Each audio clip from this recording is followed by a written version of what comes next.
Teacher Ikenna and I grew up with my dad and stepmom.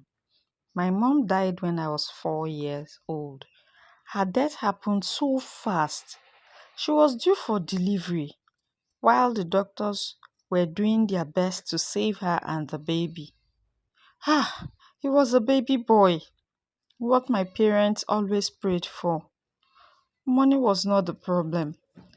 The doctor said the delivery was complicated, and in the process, my mother died alongside my baby brother.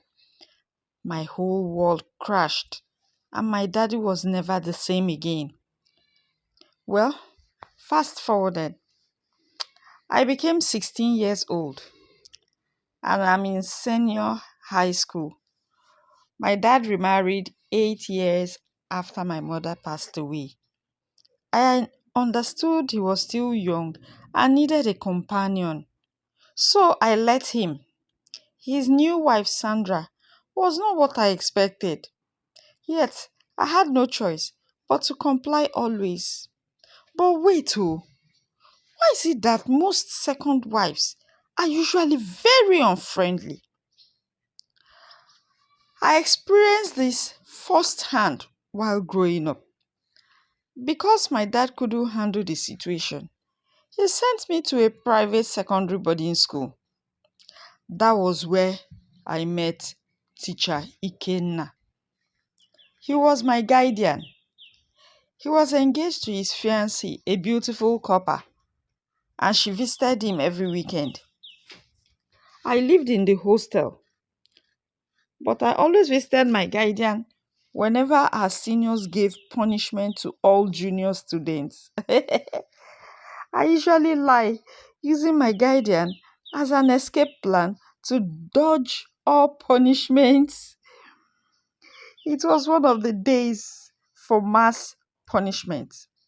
So I escaped as usual to my guardian's house. At first, I didn't know my guardian had criminal feelings for me. I thought it was just him being good to me.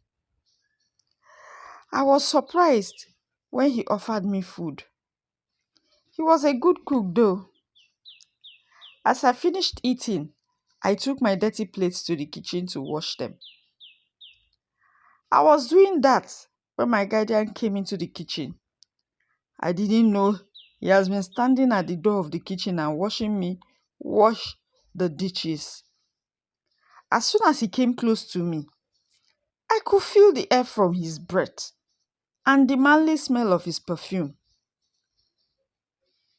Just as I was about to turn around, this man grabbed me from behind and pinned me to the sink.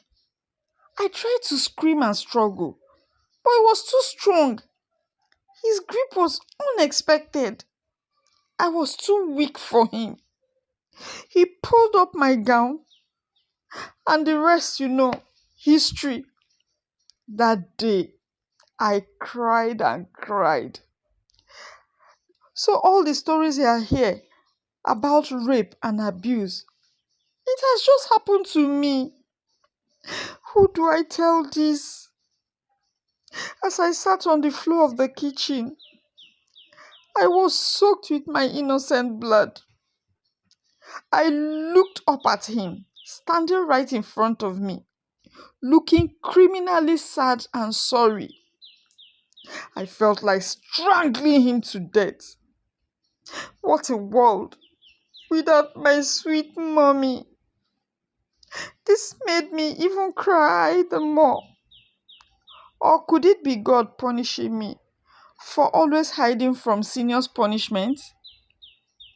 Well, years passed. I was now in SS3. Of course, I have mastered the tricks and reality of boarding school life. But I never treated my juniors badly. No, no.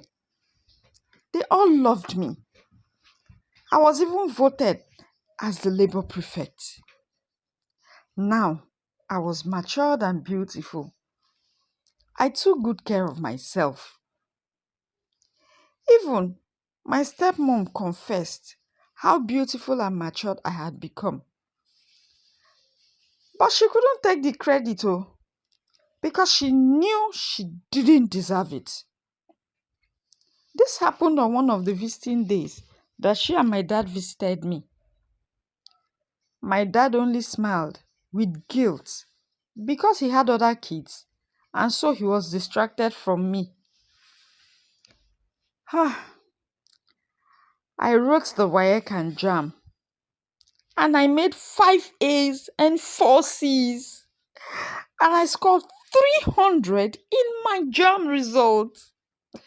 I was very happy that after all my ordeals and distractions, I came out victorious in my studies. After secondary school, I went back home to prepare for the university. No time to waste at all. My dad tried to bond with me, but I felt it was too late.